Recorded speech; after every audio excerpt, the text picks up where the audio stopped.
परम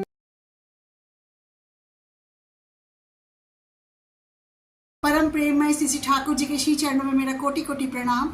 जगदीश्वरी जगपालिनी पुरुषोत्तम अर्धांगिनी प्रणाम तुम्हें नारायणी। परम पूज्यपाद पीतिदेव श्री बरदा के श्री चरणों में कोटि कोटि प्रणाम। आचार्य देव के श्री चरणों में कोटि कोटि प्रणाम। समस्त इष्ट परिवार के श्री चरणों में मेरा कोटि कोटि प्रणाम। यहाँ उपस्थित समस्त पंजाधारी दादा, मातृमंडली, छोटे छोटे बच्चों, सभी को मेरा यथा योग स्थान पर भक्ति भरा प्रेम भरा जय गुरु।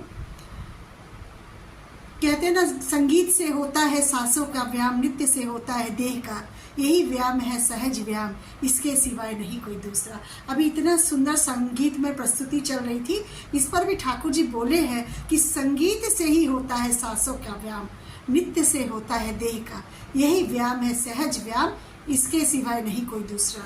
अब आप सोच रहे होंगे कि संगीत तो हो रहा है, नृत्य तो नहीं हो रहा है, तो नृत्य का क्यों ठाकुर जी बोल रहे हैं? इसीलिए ठाकुर जी बोल रहे हैं नृत्य का मतलब है शारीरिक क्रियाकलाप से। जैसे हम लोग जब भजन गाते हैं तो हम लोगों को ताली बजाना चाहिए, चाहे ऑनलाइन हो चाहे ऑफलाइन हो। ऑफलाइन में हम लोग सोचते हैं कि कोई हमें देख नहीं रहा है, कोई कुछ कर नहीं रहा है, चलो मैं सो के भी सुन सकती हूँ, बैठ के भी, किचन में भी। लेकिन हर जगह एक माहौल का, एक एटमॉस्फेयर का, एक वातावरण का बहुत प्रभाव पड़ता है। तो उसी तरह ठाकुर जी कहते हैं कि तुम कहीं भी भजन हो तो तुम ताली जरूर बजाओ। कहते हैं, रामकृष्ण कहते हैं ना, हाथ ताली दिले सब पाप ताप सब उड़े जावे। हाथ ताली अगर तुम देते रहोगे तो पाप रूपी चिड़िया जो तुम्हारे कंधे पे यदा कदा बैठा करती है, हमारे आपके कंधे पे हमेशा देखिएगा, एक मन में एक ख्याल आएगा, गंदे विचार आएंगे, वही पाप रूपी चिड़िया क्या है? कोई कबूतर आके बैठेगा, कोई तोता आके बैठेगा? जी नहीं। पाप रूपी चिड़िया का अर्थ है कि हमारा जो अंदर का जो मनोभाव है, अंदर का जो हमारा क्रियाकलाप है, वो उसमें कोई दुष्प्रभाव, दुष्चिंता हमारे अंदर ना पनप सके। इसलिए हमको लगातार क्रियाकलापों में ना, कहते हैं ना, श्वास श्वास में नाम लो, श्वास व्यर्थ ना होए, ना जाने इस सांस का आवन होए ना होए। कबीरदास जी कहते हैं, ये तन विष की बेलरी गुरु अमृत की खान, शीश दिए जो गुरु मिले तो भी सस्ता जान। सारे इतने अच्छा गुरु के बारे में बोल के गए हैं, लेकिन हम लोग पहले बोलना, जैसे मैं भी बोल रही हूँ, शायद मैं भी ताली नहीं बजाती, लेकिन जितना देर आपसे संभव हो सके, अगर आप भजन कीर्तन जो भी सुन रहे हैं तो ताली जरूर बजाएं और अपना अभ्यास करें। हम लोग कहते हैं ना, ऑक्सीजन कहाँ से मिलेगा? हम लोगों को ऑक्सीजन इसी सत्संग से मिलता है। अभी मातृ सम्मेलन का श्रावणी परिक्रमा चल रहा है, मैं अभी भी परिक्रमा से आई हूँ, थोड़ी देर हुआ। तो आज सारे टाइम, पूरे टाइम दिमाग में यजन चल रहा था कि आज मुझे बोलना है, मुझे मातृ सम्मेलन में रोज ही बोलना होता है, एंडिंग में ही करती हूँ, क्या बोलना है, किस तरह बोलना है, मतलब पूरा महीना एक उत्सव जैसा लगता है सारे टाइम दिमाग, मस्तिष्क, मेरा बदन, रोम रोम लगता है कि कहीं रोज हम लोग एक उत्सव कर रहे हैं। उत्सव भी तो है जो हम लोग घर घर घूम के, घर घर जाके हम लोग 30 दिन ये परिक्रमा कर रहे हैं। और इस परिक्रमा में हम लोग देखते हैं कितनी सारी हमारे जीवन में बदलाव आते हैं। बहुत, मेरे जीवन में तो बहुत बदलाव आता है। हम लोग कानपुर में भी परिक्रमा में, जैसे हम लोग बोलते हैं, इस बार परिक्रमा में हम लोग इस बात का ध्यान रखेंगे। इस बार एक माँ बोल रही थी, हम लोग इस बार की परिक्रमा में एक ना शब्द को कभी जीवन में शामिल न करें, इसका ध्यान रखना है। इस पर ठाकुर जी जो वाणी दिए हैं उसको माँ बता रही थी, कह रही थी, ना को जो आलिंगन करता ना के फेर में लुढ़क जाता। ठाकुर जी लिखे हैं कि ना जीवन से, अपने जीवन से हटा दो तो तुम्हारा जीवन सुंदर, सुखमय, स्वर्गमय होने से कोई भी नहीं रुक सकता है। मैं भी इस जीवन में, इस जीवन से मैं भी अपने को गौरवान्वित महसूस करती हूँ कि मेरा जीवन बिल्कुल सुखमय है, स्वर्गमय है, क्योंकि हमने अपने जीवन में, जैसे हम लोग महीना भर में तो ना शब्द का को नहीं ही अपनाएंगे, लेकिन अगर पूरे जीवन में ना शब्द हमारे जीवन में ना आए तो आप देखिएगा, आप कोशिश, ये मेरे बोलने की बात नहीं है, ये सबको समझने की बात है। जब तक इसको प्रैक्टिकल नहीं करिएगा बोलना, कहते हैं ना, प्रार्थना में बहुत कहा पर किया न वैसा काम, कल्पना में प्रकट हुए फल वे व्यर्थ तमाम। प्रार्थना में तो हम बहुत गाते हैं, बहुत बजाते हैं। अभी तो शिव जी का भी महीना चल रहा है, शिव जी की उपासना नित्य प्रतिदिन करते हैं, लेकिन हम ये नहीं जानते हैं कि शिव जी को जल क्यों दिया जाता है, शिव जी की उपासना क्यों की जाती है, शिव जी की उपासना करके हम क्या सीखते हैं। आप जानते होंगे, मैं भी इसको पढ़ती हूँ तो समझ पाती हूँ कि शिव जी कि जब उपासना, शिव जी को जो हम जल डालते हैं इसलिए डालते हैं कि उनसे जल डाल के हम यही सीखते हैं कि पति पत्नी के बीच कैसा रिश्ता होना चाहिए। आप कभी भी नहीं देखे होंगे कि शिव जी पार्वती जी या गौरा माँ के बगैर है, हमेशा शिव जी पार्वती में लीन रहते हैं। इतना सुंदर वो करके दिखाते हैं कि देखो कैसा सुंदर परिवेश बनता है। वैसे हमारे आचार्य देव, जो हमारे वर्तमान आचार्य देव है, हमेशा हम लोग को बताते थे कैसे पति पत्नी में तारतम्य रहता है, कैसे रखना चाहिए। हम लोग सोचते हैं कि अरे मेरे पति अगर घर में कुछ काम भी करते हैं तो दूसरे को हम लोग बताने में शर्म महसूस करते हैं कि अरे मेरे पति से मैं काम करवा रही हूँ, मेरे पति को से मैं आटा गुंदवा रही हूँ, मेरे पति से मैं पानी मांग रही हूँ। ये तो ऐसा नारी नीति में तो नहीं लिखा है। नारी नीति में लिखा है कि अपने प्रेमास्पद को इतना प्रेम करो, इतना प्रेम करो। नारी नीति में तो ये लिखा है। और मैं बताऊंगी नहीं, सबको समाज में बताऊंगी कि मेरे घर की शाम की चाय मेरे पति बनाते हैं, तो बहुत खराब होगा, कहेंगे ये लोग बड़ी बड़ी बातें करती है। लेकिन जब आप आचार्य देव का संग करेंगे, आचार्य देव का दर्शन करेंगे, आचार्य देव के पास बैठेंगे। उस दिन मैं बैठी थी तो आचार्य देव कह रहे थे, जानते हो अब मैं जा रहा हूँ, 11 बज रहा है, मैंने अभी की माँ को बोला है कि आज जो सब्जी बनेगी वो मैं बनाऊंगा और तुम लोग जिसको जिसको बुलाना है, तो आज मेरी ड्यूटी है सब्जी बनाने की। आज अब इनकी माँ नहीं है, कलकत्ता गई है, आज जो बच्चे स्कूल जाने वाले उनके बच्चे हैं उनको तैयार मैं करूँगा। ऐसा बोलने में हमारे घर के लोग शर्माते हैं, सोचते हैं कहीं ठाकुर जी की प्रतिष्ठा दाव पे न लग जाए कि पति तो परमेश्वर होता है, पति को हम कैसे काम करा सकते हैं। लेकिन आप जब वहाँ देखेंगे, हम लोग बात को समझते नहीं हैं कि वो क्या कहना चाहते हैं, क्या जानना चाहते हैं, क्योंकि हम यजन नहीं करते हैं। कई जगह अभी 22 और 23 में कितना कन्फ्यूज़न था कि 22 को सत्संग नहीं होगा, 23 को नहीं होगा। जी हाँ, 23 को तो नहीं होगा क्योंकि 23 को क्या था, हमारे परम पूज्यपाद पितृदेव बड़दा का तिरोधान तिथि था। उस दिन वो अपना शरीर त्यागी थे। कैसे हो सकता है उस दिन मातृ सम्मेलन, एक माँ का जन्मदिन कैसे मन सकता है जिस दिन उसके बेटे का शरीर, बेटे ने शरीर त्यागा है। लेकिन 22 तारीख की वाली बात हम लोग समझ नहीं पाए क्योंकि हम लोग यजन नहीं करते थे। 22 तारीख की बात सिर्फ और सिर्फ मुझे जहाँ तक पता चला ऑफिशियल वेबसाइट से, आप लोग हमेशा ऑफिशियल वेबसाइट देखिए, satsang.org.com करके ऑफिशियल वेबसाइट है, उसमें आप लोग देखिए जो भी निर्देश रहेगा, निर्देशावली रहेगी, उसी में लिखा रहता है। उसमें हम लोग समझ नहीं पाए। उस दिन पूजनीय बिंकी दा ये कहना चाह रहे थे कि देवघर में आज बड़ी माँ का जन्म तिथि मनाया जाएगा और देवघर में जो परिक्रमा चल रहा है, आज के दिन की परिक्रमा स्थगित रहेगी, किसी के घर में नहीं होगा क्योंकि आज का कार्यक्रम सत्संग आश्रम में है। लेकिन मैं उस दिन बहुत परेशानी में थी। कोई कह रहा था नहीं करना है, हमने ऑनलाइन में सुना है, ये सुना है, वो सुना है, पर मैं जब डायरेक्ट पूजनीय बिंकी दादा से बातें करती हूँ तो वो यही कहते हैं कि यजन की कमी है आप लोगों में, जो आप मेरी बातें नहीं समझ पाते हैं। मेरी चीज़ मैं कुछ और बोलता हूँ, आप लोग पूरा दुनिया कुछ और समझता है, क्योंकि हम यजन नहीं करते हैं। अगर यजन करेंगे और हम किसी से भी पूछ लेते हैं सत्संग में। देखिए, एक बार मैं आपको बताऊँ, एक दादा दुबई से आए थे, तो वो आचार्य देव को कह रहे थे कि मेरे पिताजी का देहांत हो गया है और मैं शौच अवस्था में हूँ और इसलिए दुबई से मैं आया हूँ, अपना पंजा नहीं लाया हूँ। तो आचार्य देव, जिसके पहले आचार्य देव थे, आचार्य देव ने कहा पंजा नहीं लाए हो, कोई भी अवस्था में हो, कैसे भी हो, पंजा तो छोड़ के आना ही नहीं चाहिए। तो उन्होंने यही कहा कि आश्रम में मैंने एक दादा से पूछा जो आपके बहुत घनिष्ठ है, जो आपके साथ रहते हैं, वो दादा ने कहा अशौच अवस्था में आपको पंजा नहीं धारण करना चाहिए, लेकिन आचार्य देव ने कहा आपको हर हालत में पंजा लेके आना चाहिए, अशौच अवस्था में ही क्यों ना हो। कभी हमारे पतिदेव लोग जब ट्रेन में जाते हैं तो कैसे बैग को छोड़ के वो पंजा छोड़ के वो बाथरूम नहीं जाते हैं।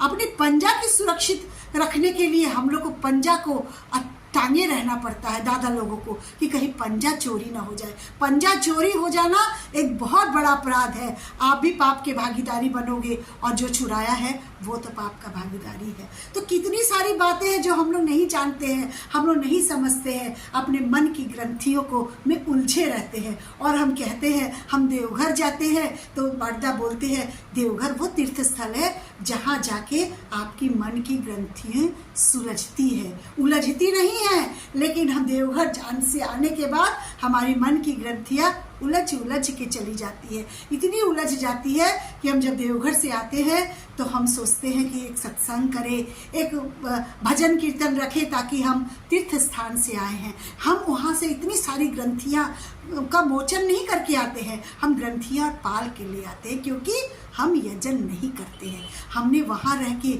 वहाँ जो मेरा लालन पालन हुआ है, हम लोग वहाँ रह के एक एक चीज़ों को समझे हैं, जाने हैं और जान जाते हैं। यहाँ भी हमारी माता, उन लोग माताएं कभी कभी बहुत उलझन में रहती है। मैं उनसे ही कहती हूँ कि आप लोग उलझन में मत उलझो। आप लोग, मैं देवघर से हूँ और मैं एक्यूरेट जो भी करूँगी, कहीं से भी कुछ आपको कोई दुविधा नहीं होगी कि कुछ गलत मैं करूँगी, क्योंकि मैं बहुत ठोक बजा के, क्योंकि मेरे तो सारे भैया लोग और जो मातृ सम्मेलन जो वहाँ देखती हैं वो सारे हमारे परिचय के ही लोग हैं। और मैं सीधा सीधी इधर उधर से पूछने के बजाय आप ठोस जगह पे पूछिए, आप का जो एकदम आचार्य देव के समीप है उनसे पूछिए और दुविधा में मत फंसिए, उनकी बातों को समझिए। एक बार पिछली बार एक आया था, एक माँ ने एक वीडियो बना के पोस्ट किया था, देवघर की माँ थी, बहुत पहुंची हुई थी। सोच लीजिए, उन्होंने पोस्ट किया था कि जो मातृ सम्मेलन होगा उसमें माँ साधना दी रचित प्रार्थना और पांचाली नहीं होगा।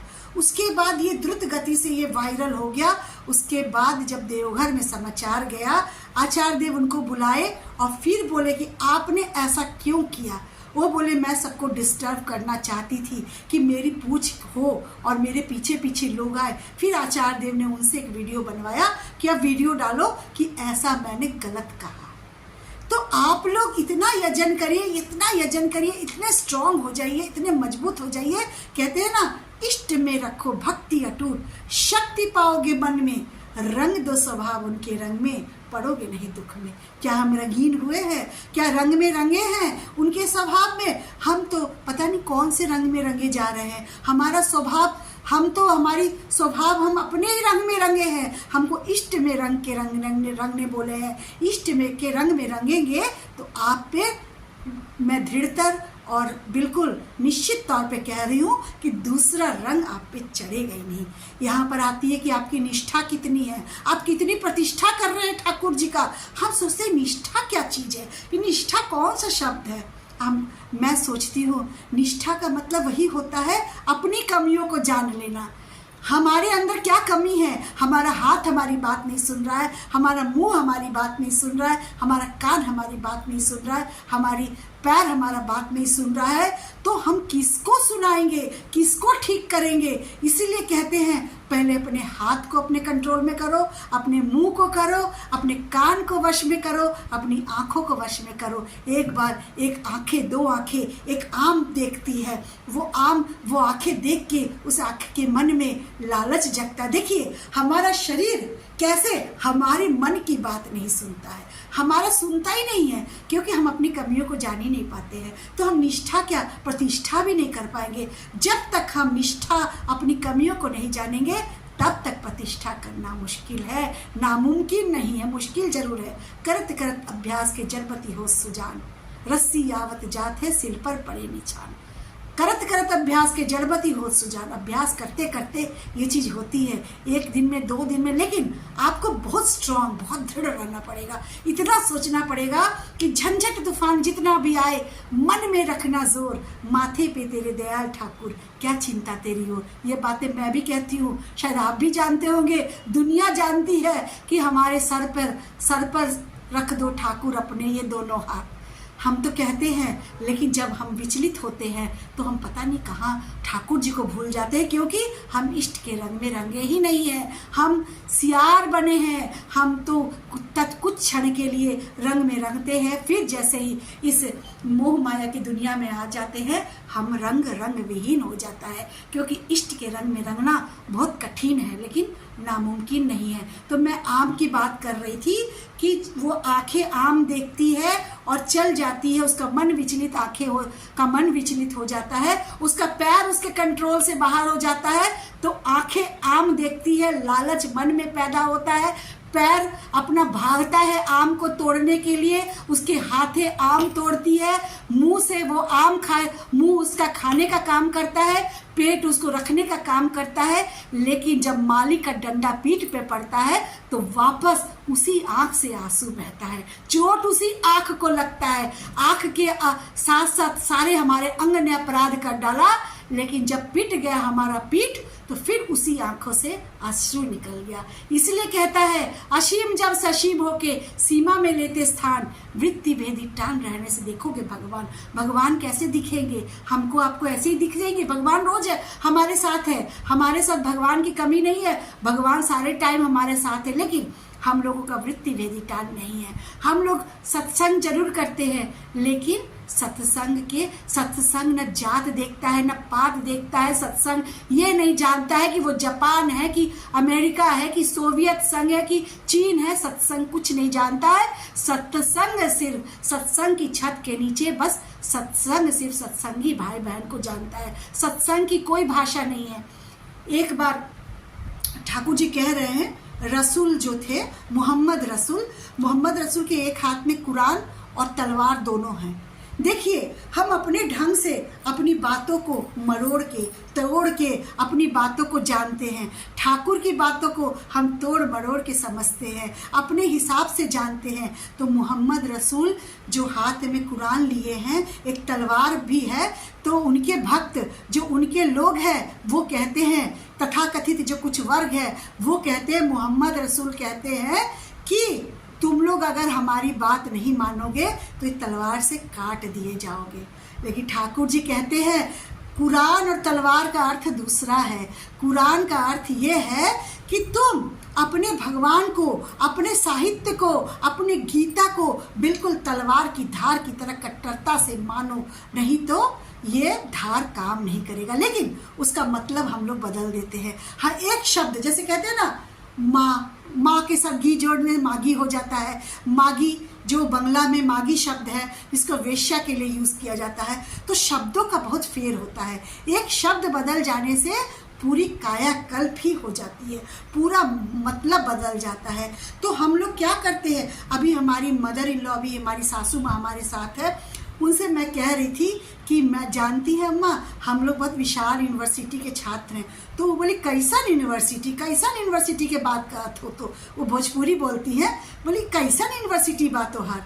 तो हम बोले हमारी ठाकुर जी बोलते हैं बहुत बड़ी यूनिवर्सिटी है। अरे तू तो पास कर ली हो, एम ए बी एड कर ली हो, अब कैसा यूनिवर्सिटी है? तो हम बोले ये ससुराल रूपी विराट यूनिवर्सिटी है। सांप सीढ़ी का आप लोग खेल देखे हैं ना, जो लूडो में आता है, सांप सीढ़ी का खेल है।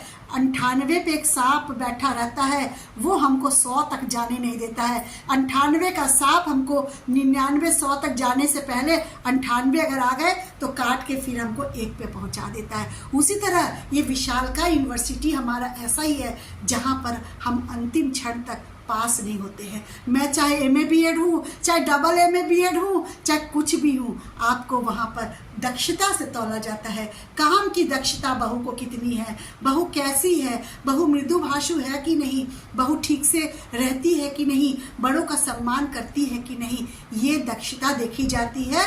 ना कि आप इंग्लिश में एमए किए हैं, आप इकोनॉमिक्स में किए हैं, कुछ नहीं, वहाँ काम की दक्षता देखी जाती है। इसलिए ठाकुर जी कहते हैं कि हम माँ लोगों का जो जाजन होता है, ज़्यादा घूमने फिरने बोलने की ज़रूरत ही नहीं है।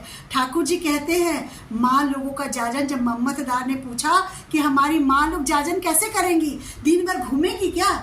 ठाकुर कहते हैं जी नहीं मम्मतदार, देयर याजन lies through their good adjustment in family atmosphere. उनका याजन वो कैसे घर में, वातावरण में, परिवेश में कैसे उठती हैं, कैसे बैठती हैं, कैसे चलती हैं, अपनी विशालका यूनिवर्सिटी में कैसे वो रहती हैं, इसी से ही उनका जाजन है। बाकी उनको मुंह से कुछ कहने की ज़रूरत नहीं है। आपका जाजन आपके बच्चों से है। आपके बच्चे आपकी छवि, ठाकुर जी की छवि आपके बच्चों में दिख रहा है कि नहीं, आपके पति में दिख रहा है कि नहीं, आपके पति इष्ट पे समर्पित है कि नहीं, इष्ट पे अपने पति को। आजकल मातृ सम्मेलन चल रहा है, माँ लोग तो खूब धूम मचा ही रही है, क्योंकि माँ लोग अपने आप में नारी ही जाति की जननी है। और कहते हैं ना, या देवी सर्वभूतेषु मातृ रूपेण संस्थिता नमस्तस्यै नमस्तस्यै, और शक्ति रूपेण संस्थिता भी है। माँ लोग इतनी शक्तिशाली है कि माँ नारी जाति की जननी है, चाहे कुछ भी कर सकती है। लेकिन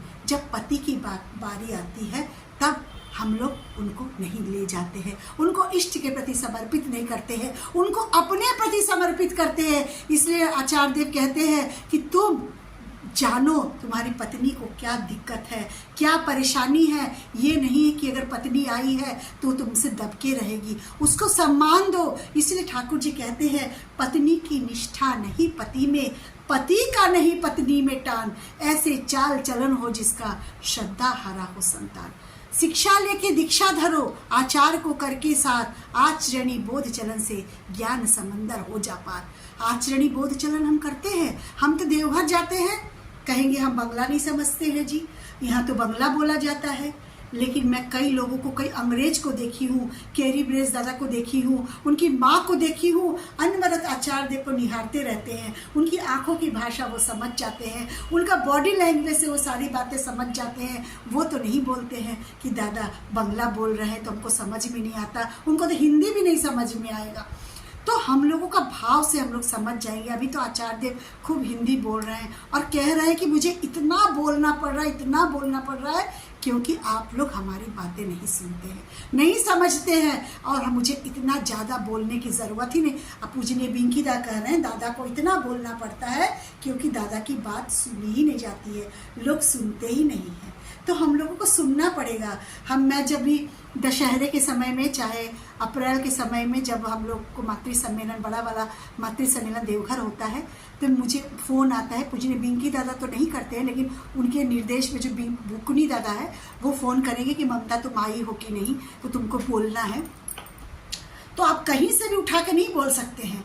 आचार्य देव सबका एक एक बिंदु का ध्यान रखते हैं, किसको कब बोलना है, किसको हिंदी में बोलना है, किसको उड़िया में बोलना है, किसको बांग्ला में बोलना है, किसको कौन सा चैप्टर बोलना है, कहाँ से उसको हिंदी अनुवाद मिलेगा, एक एक चीज़ों का ध्यान रखते हैं। एक बार मुझे मिला था बोलने के लिए, बड़ी माँ ने, जो ठाकुर जी ने जो बड़ी माँ को पत्र लिखा था, इतना सुंदर पत्र है, कभी पढ़िएगा। आजकल तो हिंदी का रूपांतर, आजकल ठाकुर जी की जो बातें हैं कोई भी बाउंड्री में बंधा हुआ नहीं है, क्योंकि सारी भाषाओं में, सारे विश्व के सब भाषाओं में अनुवाद हो रहा है। अभी मैं थी तो एक रशियन माँ आई, रशियन भाषा में, चाइनीज़ भाषा में सत्यानुसरण का अनुवाद हो रहा है। एक मेरे पतिदेव एक मुसलमान दादा को लेके गए थे दीक्षा देने के लिए, तो वो बोले कि आचार्य देव से बोले कि मैं ना अरबी में दीक्षा लूँगा, अरबी में लेना चाहता हूँ।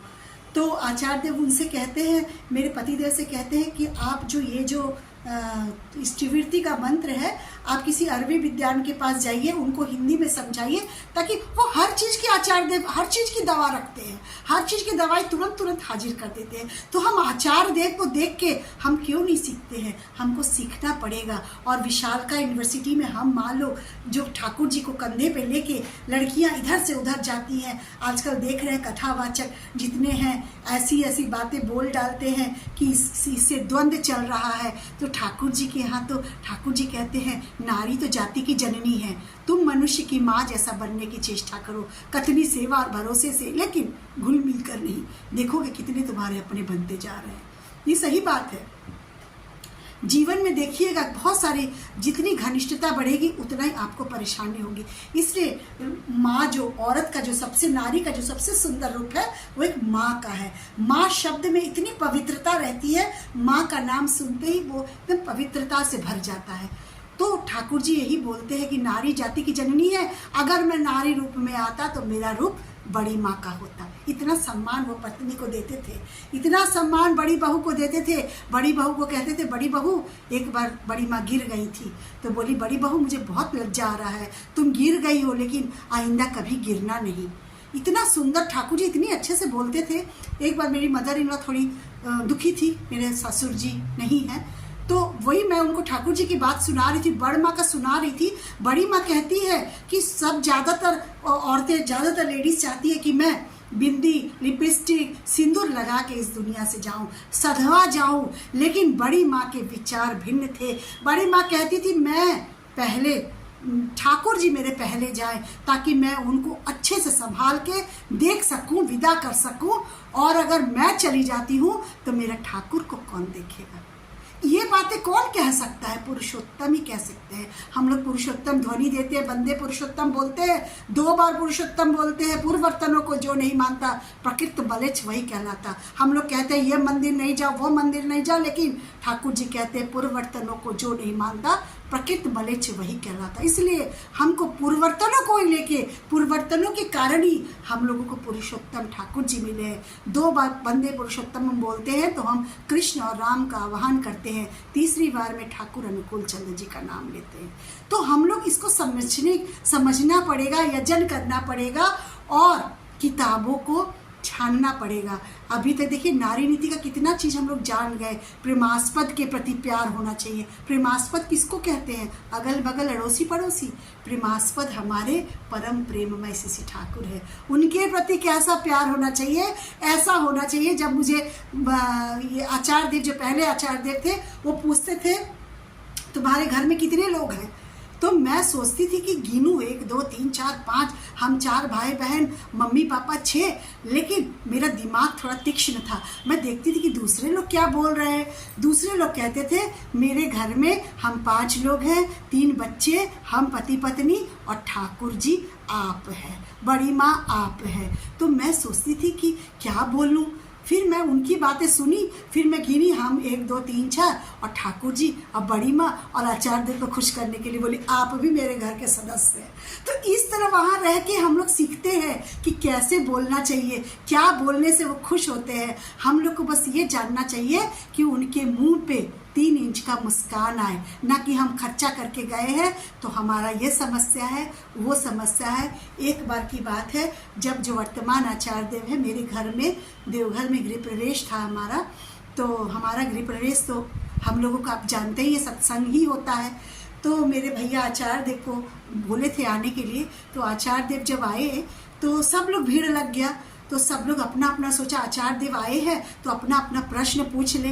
तो सब लोग पूछने लगे कि मैं मांस मछली खाता हूँ, मेरा कंट्रोल नहीं होता है। तो आचार्य देव बोले 2.5 इंची में ही जो स्वाद है, पेट में जाके सबकी गति मलमूत्र की होनी है। तो ऐसे ऐसे सबकी समस्या का समाधान कर रहे थे। फिर मैं अपनी छोटे बेटे से बोली, आज से 7-8 साल पहले की बात है। तो हम बोली आचार्य देव आए हैं, तुम भी कुछ पूछ लो। तो वो सिर नीचे करके पैर ऊपर करके लेटा था। तो उससे पूछते हैं कि तुम ऐसे क्यों लेटे हो? तो वो कहता है कि क्या करूं दादा, यहाँ तो सारे जगत मामा ने तो ठाकुर को ही लगा रखा है, तो मैं किधर को प्यार करूं? फिर मैं पूछी कि बोले कि कुछ पूछ लो तुम भी। तो वो बोलता है कि मेरे पास कोई समस्या ही नहीं है। तो ये बात मैं बोली देखिए दादा पूछ नहीं रहा है। तो दादा बोले तो बहुत अच्छी बात बोला, इसके पास समस्या ही नहीं है तो क्यों पूछेगा। तो आचार्य देव इस तरह की बातों से प्रसन्न होते हैं। एक बार जब मेरा बेटा एक रस का पैकेट लेके गया तो उसने आगे जो निवेदन करते उनको थमा दिया, लेकिन आचार्य देव उसको बुलाए कि इसको भेजो, ये ममता का बेटा है। जब वो जाता है आचार्य देव के पास, आचार्य देव कहते हैं इसमें क्या है? तो कहता है कि ये रस है, इसको सुबह जब आप चाय के साथ डुबो के खाएंगे ना तो बहुत अच्छा लगेगा।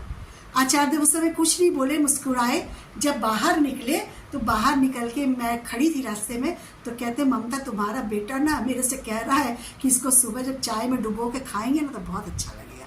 तो वैसे ही वो सरल प्रवृत्ति के लोगों को पसंद करते हैं। आपके मन में जो है वहाँ बोल दीजिए, सरलता से बोल दीजिए, बाकी और कुछ नहीं करना है। तो इतना सरल, इतना अच्छा, आप जितने सरल होंगे आचार्य देव उतना ही खुश होते हैं।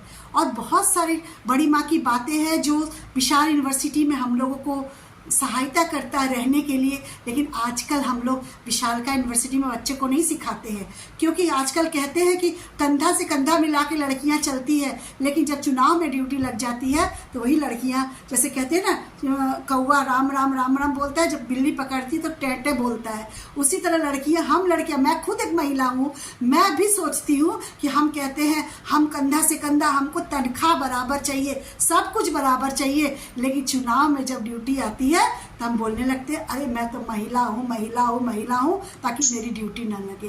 तो इतनी सारी बातें, बड़ी माँ की बातें, मैं सबको यही कहूँगी, हाथ जोड़ के कहूँगी कि अगर आपकी घर में लड़कियां हैं, बच्चियां हैं, तो आप घर में उनको सिखाइए मत, आप खुद करिए, आप खुद करते जाइए। देखिएगा कि आप वो बच्चे देखते देखते कैसे भक्ति रस में लीन हो जाते हैं, आपको नहीं समझ में आएगा। जैसे मुझे नहीं समझ में आया कि मेरे बच्चे कैसे स्वसैनी ले लिए, कैसे वो डॉक्टर इंजीनियर होते हुए भी इतने सुंदर परिवेश में अपने को ढाले हैं।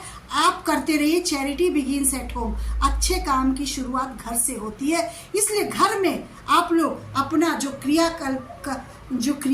कार्य क्रिया है वो करते रहिए ठाकुर जी को लेके, तो परिवेश सुंदर होगा। परिवेश सुंदर होगा तो आप क्या सोचते हैं कि कलयुग आपके दरवाजे पे बैठ सकता है? कभी नहीं बैठ सकता है, क्योंकि आपके बच्चे इष्ट के रंग में रंग गए हैं। इसलिए अपने को भी रंगिए, बच्चों को भी रंगिए और वृत्ति भेदी टान रखिए। इसलिए आगे सभी से प्रार्थना यही करूंगी कि हे परम पिता अनुकूल, चरणों में दे दो शरण, देकर सबको सतराम, धन्य करो जीवन। आप लोगों ने इतना सुंदर समय मुझे दिया।